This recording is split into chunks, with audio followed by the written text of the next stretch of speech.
right, so our next talk is by Joshua Schlieder, who's from Goddard Space Flight Center. And Josh will tell us about Roman wide field instrument integration, test, and performance updates.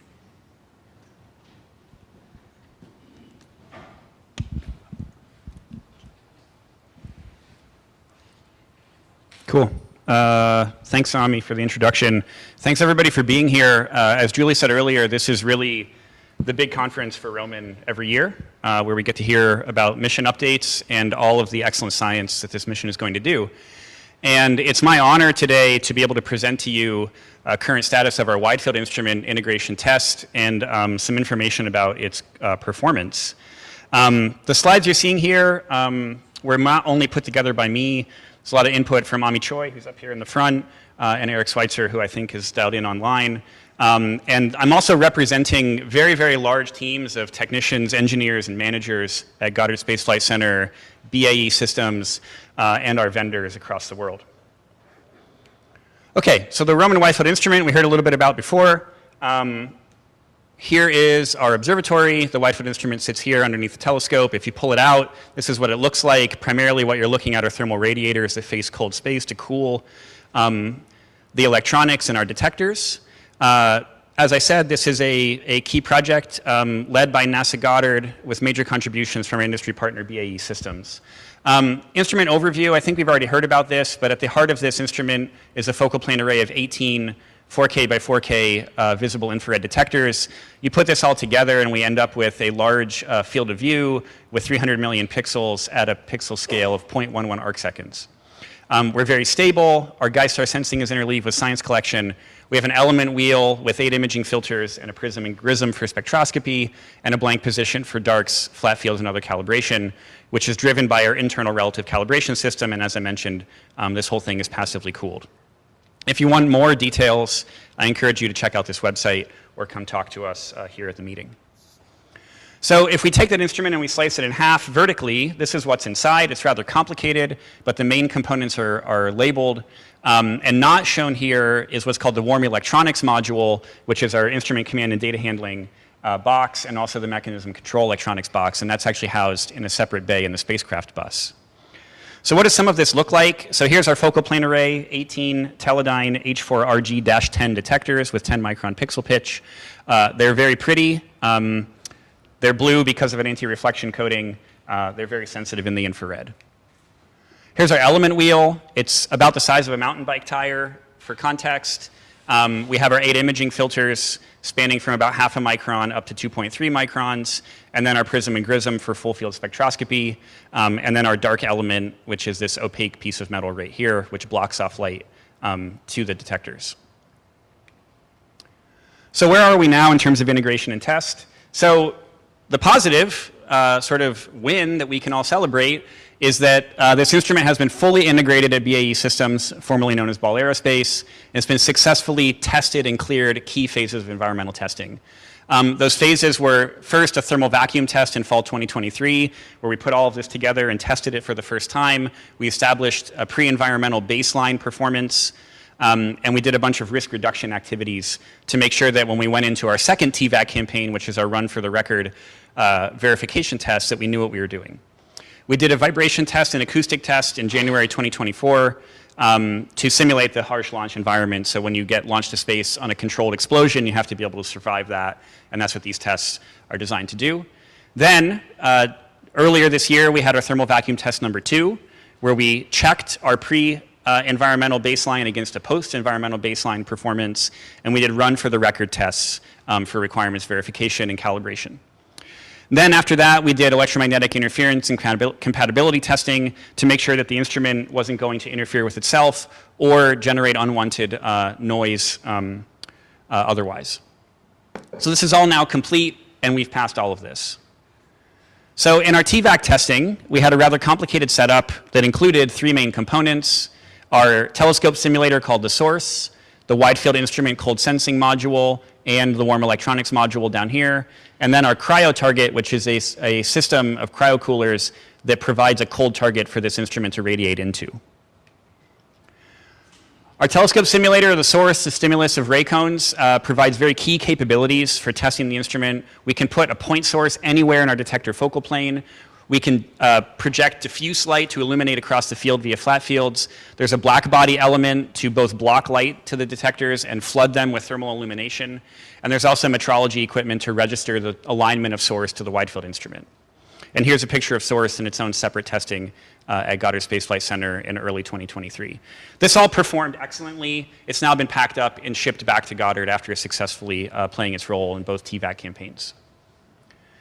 Here's an image of what we call the cold sensing module. So this is everything except the instrument command and data handling and mechanism electronics being moved through a clean room at BAE Systems to be mounted to this fixture that holds it in front of our telescope simulator, which is inside of this black box. And here is all of that on a trolley being wheeled into the very large chamber at BAE Systems called the Titan chamber, which is where both of our thermal vacuum campaigns happened. So after TVAC 1, we found some things that we needed to work on. The first thing was that in our thermal background testing, we found that the filters, the grism, the prism, the dark element, all had leak paths where thermal radiation was getting through to the focal plane. And so we had to stop, think about that, figure out a way to mitigate it so we could move forward with that test in TVAC 2. Our telescope simulator underwent a lot of upgrades to mitigate its own stray light that was causing scene contamination, improve mechanism performance, and expand its light source capabilities so we could fully test the instrument. And we were able to lower our detector operating temperature by 5.5 degrees compared to the requirement after correlation to the TVAC 1 model and showing that we have additional margin available. So then we moved into TVAC 2. Where we did a bunch of tests that were specifically focused on science. So we tested our detectors, filters, our spectroscopy elements, our calibration system. We checked out those backgrounds again, and we did some other tests as risk reduction for flight. And in total, 461 individual test scripts were executed. The vast majority of them focused on collecting science data, and we've got nearly 300 terabytes of test data in hand that we're continuing to go through today. So what did we find in that TVAC 2 test, which again is our run for the record test, so we can understand the performance baseline leading up to flight and characterize and calibrate the instrument. So in our testing of our focal plane system, which our detectors lie at the heart of, we found that our dark current is actually below the internal thermal background. So we didn't actually measure the dark current here. We measured it early on with the individual detector testing where we had a much lower background environment, but this is the real instrument. And what you see in this image of the dark current, all of this structure, these sort of hazy features, this is all thermal background being manifest in the quantum efficiency variation near the long wavelength cutoff in these detectors. So what you're seeing is the detectors all have different sensitivities at long wavelength. You see that structure here. This is the kind of thing you can easily calibrate out in flight, and our detector dark current is actually well below that value. Total noise is shown on the right side. This is a total noise across our focal plane. You can see that it's very uniform. There's not a lot of variation, and these detectors all meet the total noise requirement. Pixel operability, as Julie mentioned, is very high at greater than 99% for all detectors. And the performance metrics going from TVAC 1 to TVAC 2 were trending very well. We also measured and characterized our filters to great extent in TVAC 2. We had multiple ways of doing this. This is the results of one of the tests where we illuminate the bandpass edges with flat field light, and we step across the bandpass edge and we look at how the illumination changes. And then you can decompose that into these plots that show you as a function of a given filter edge, here FO62 blue edge and red edge, what is the bandpass edge wavelength as a function of angle of incidence across our detector, where the left side is in the middle of the detector focal plane and the right side is on the edges. And so as you can see, all of our filters have a changing bandpass edge wavelength as a function of location in the focal plane, and this is something that these data will allow us to calibrate very well in flight. And so we've measured these edges for all the filters except for the red edge of F213 because that was not accessible by the source, light source output, but we have some other plans to characterize that with data in hand. I mentioned that we saw thermal stray light in TVAC 1. A picture of that is here on the left. So we took the black body plate in front of the instrument up to 270 Kelvin, And we looked at what the thermal emission hitting the detectors looked like, and you can see there's a lot of structure here, and it's a lot higher than we would have liked, as evidenced by these values over here. These are median electrons per pixel per second, quite high for PRISM and GRISM. We installed blocking baffles in between TVAC 1 and 2, and then we took that test again, and you can see the drastic reduction in that thermal background. So it's a reduction of about a factor of 4 or so in PRISM, and a factor of 3 to 4, 4 for GRISM and 3 to 4 for PRISM. And so what this is showing us is that those blocking baffles that we installed effectively reduce both the thermal background and the structure that you can kind of see here, especially in the PRISM where it's darker at the bottom and brighter at the top. And so this was a very, very good result. It meant that our blocking baffles work. And if you dig through this data and you break out the components that are contributing, we can find that in all of our optical elements, we now meet the requirement for thermal background. We also did extensive testing on GRISM and PRISM. Here's a plot showing data for the dispersion measurement of the PRISM, where we project these discrete lines across the full bandpass. And we do this at many places across the field of view because our field of view is so large that the optical effects are such that the dispersion is slightly different at different field locations. And so now we can produce maps of the dispersion for the GRISM and PRISM as a function of field location, and that feeds into our calibration. And all of this is looking very good. The dispersion measurement, the uncertainties, the clocking of the spectral traces is all meeting requirements. We also did extensive testing of our calibration system. The calibration system works by using this integrating sphere to project LED light inside. It illuminates the inside of the sphere, and then that light is focused with this parabolic concentrator into a fold mirror to diffusers that then diffuse a flat field onto the focal plane. We can do this in 6 different bands that are matched to science filters from F062 to F184. And this is an example of what a flat field looks like using this technique with the F106 filter. This is band number 3, shown down here in green. So what we found in these tests is that the LED light output is very good. The flat field uniformity is excellent, except one caveat.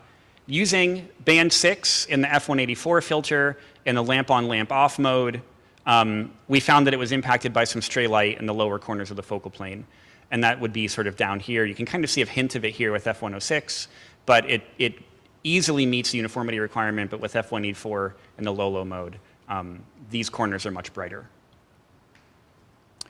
We also did a risk reduction test that I have to thank members of this community in the room and online for sort of pushing, which is what happens when we have really saturated bright sources. So Tom Barclay and I and Dana Louie on the project science team got together and thought about how we could design a test to do this in TVAC 2. And what we did is we pointed our point source projector at different locations in the focal plane, and we really hammered it with a high flux. We simulated sources going from about 4th magnitude to 18th magnitude at different locations through our broadband F146 filter and the GRISM. And here's an example of what we got for a source that was about magnitude 4.5. 25 billion electrons collected in the core pixel. This image is about 1,000 pixels across. That's what we're going to see when we have very bright stars in Roman data. We also are measuring persistence. You can see a persistence map here and a dark image immediately after. There is persistence, but it dies down pretty quickly. And it's all looking quite positive, but analysis of this data is still in progress.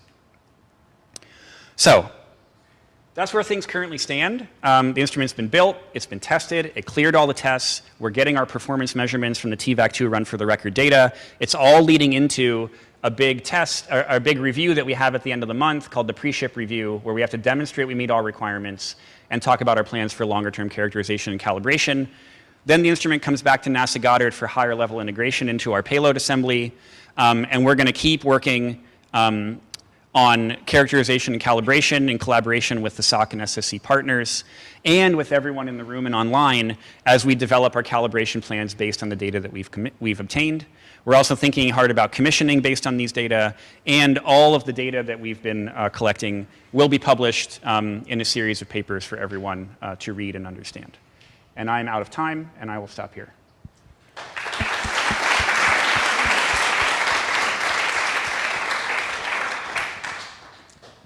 Thanks, Josh. Maybe start back there.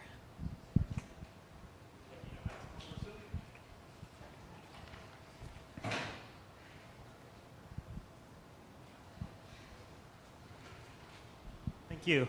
I had a question about the flat fielding of the 6 filters you have.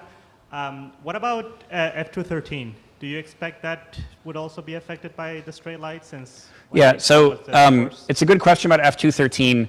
So we don't have the ability to produce those flat fields with the F213 filter because it doesn't have a diffuser on the back of its pupil mask. And so that kind of flat field that I was showing, we can't make with F213. We have generated flat fields in TVAC data using our diffuser in the source projector to illuminate that filter. And what we find is that, yes, it is subject to a higher thermal background because it does have a much longer wavelength cutoff than other filters. And so you basically just take a sensitivity hit in that filter. It's still very sensitive, but you do have a higher thermal background compared to the other filters. Okay, thanks. Sure.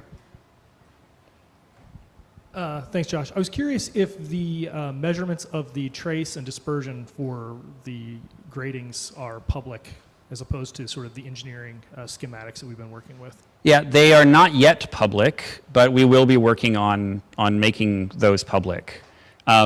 Jeff, who's sitting right here, has been working on making some data available, and the engineer who led all the data analysis for the GRISM and PRISM TVAC2 measurements is now writing up the verification reports for this big review at the end of the month. Once we have that all in hand, we'll move on to the phase of sort of writing that up for the community.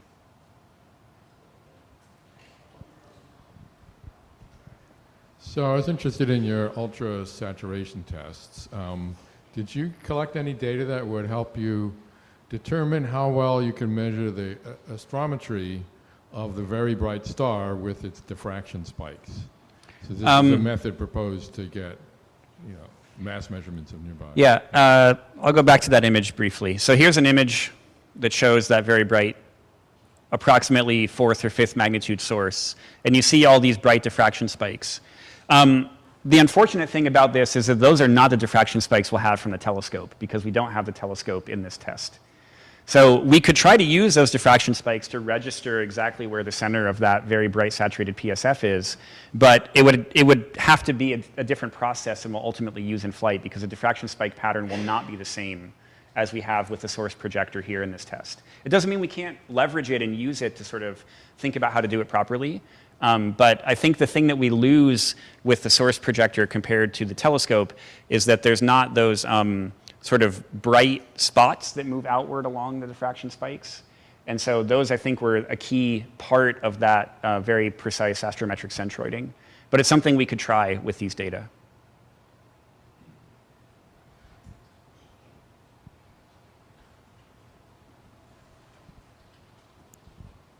Hey, Josh. So my question was about the 213 filter. Because we don't have a K-band LED, I was curious if there's flight or any process to calibrate it in flight. If you had thought about that at all. Yeah. So we're thinking now about ways to use sources in flight to do this kind of calibration. Are you talking about the red edge on that filter that wasn't calibrated? Or are you talking about things like its flat field response, et cetera? Flat field response. Okay. So for flat field response, we actually did take flat fields in flight or in the TVAC testing using the source diffuser illumination. So we have those flat fields. We just don't have the internal RCS flat fields.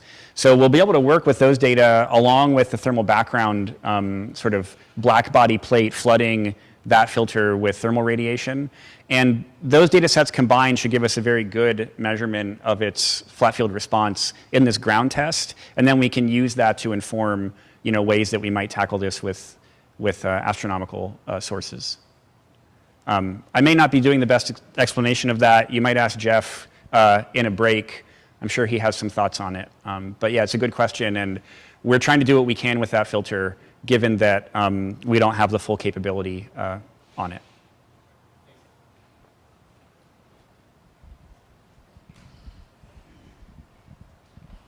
Thanks for nice talk. Are you seeing any brighter fatter effect? I'm sorry? Are you seeing any brighter fatter effect? Yes, we do see brighter fatter effect in these detectors. Many people here at this conference, particularly the team at OSU with Chris Harada, have done a lot of work on detector test data looking at brighter fatter effect. We can investigate it with the saturation data, not the ones that are extremely saturated, but the ones that are very close to saturation, and we plan on doing that. And we also have additional testing going on in the lab on non-flight detectors to look at a series of pseudo-PSFs across the detector and do deeper characterization of those kinds of pixel level responses. And so the answer is there's some papers published already. You might catch up with Chris or Ami, who have worked on these topics while you're here. And we have more data in hand, both from these tests that I've just shown and tests we're doing in the lab that will inform that even more. All right, so let's thank Josh one more time.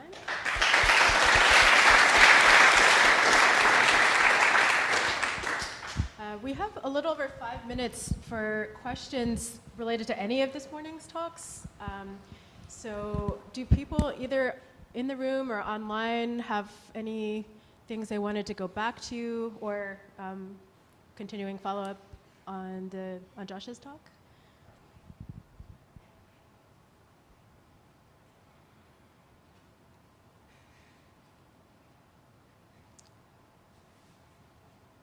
I'll give it, It's not a question, it's just a shameless plug following off of Troxel's talk. So in the supernova pit session, I think it's tomorrow, I'll be showing the simulations that Troxel and Arun did based on what he showed here for the prism. So if you're interested in how we're doing that for the slitless modes, come see me tomorrow. Awesome, thanks. Yeah.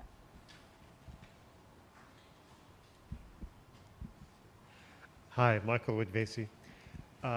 What's the in-flight commissioning and calibration plan that picks up and checks and relates to the TVAC testing? So turn this back on. So the question is, what is the in-flight calibration plan that sort of cross-checks a lot of this? Yeah, so that is a very lengthy document that has a draft that's currently been written. And it's now, in further development based on what we've learned in these run-for-the-record TVAC tests. And so, the kind of questions that have been asked after this presentation are all the right ones to ask. We learned what we could with our telescope simulator and the environment in the TVAC chamber.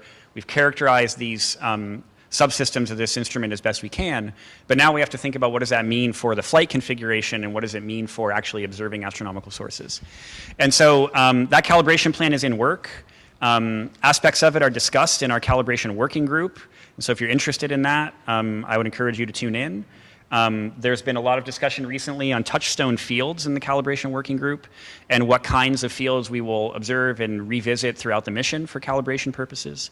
And so, yeah, there is a plan. It's been written in draft form, and it's currently in work and being revised based on what we've learned from all of this ground testing. And we're looking forward to continued input from everyone in the community as we share these results more and talk more about that calibration plan to make sure that we're doing all the right measurements so we fully understand the instrument and it's ready for science.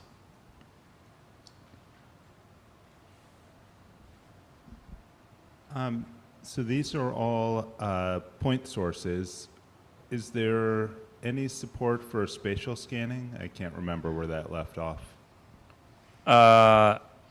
Might defer to Jeff Kruk or Julie to answer the question about support for spatial scan observations. So at the moment, it's not actually formally supported. I've been working with the attitude control system team since they came into existence, telling them that we will at some point probably have to do that. The flight software does support doing spatial scans, at least unguided spatial scans, so it would be just on the gyros. But at the moment, the hooks in the planning system aren't there to implement it. And so I won't say we aren't going to do it, but right now, the particular motivation, for example, if there are specific calibrations that really require that, then we would put the plan into action. But at the moment, it's not there today. I think there was one more question up there. Was there? Yeah, right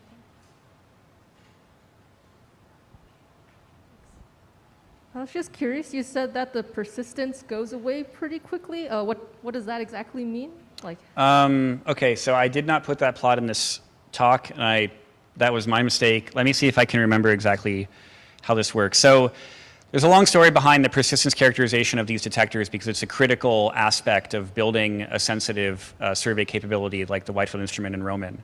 And so we did very detailed persistence testing on individual detectors when they were being selected to be placed in the flight focal plane to characterize their persistence performance. And what was done there is we did a low flux and a high flux persistence measurement where we flooded the detectors with flat field light at multiple wavelengths, and we monitored the persistence decay over time.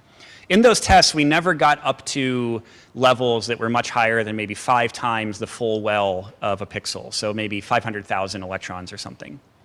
And that persistence decayed away. Most of it decayed away within about 10 minutes.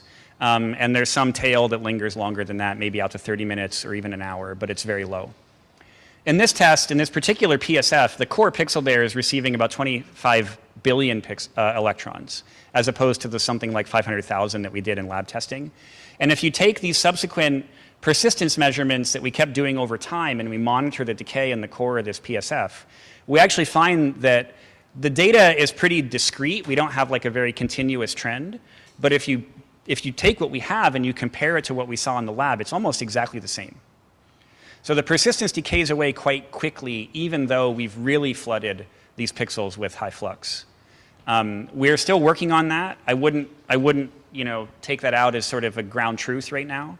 But it appears in early analyses of these data that even for the very, very bright point sources, that the persistence decay is comparable to what we saw in lab testing to characterize the detectors up front. All right, so let's thank Josh and all the morning speakers again.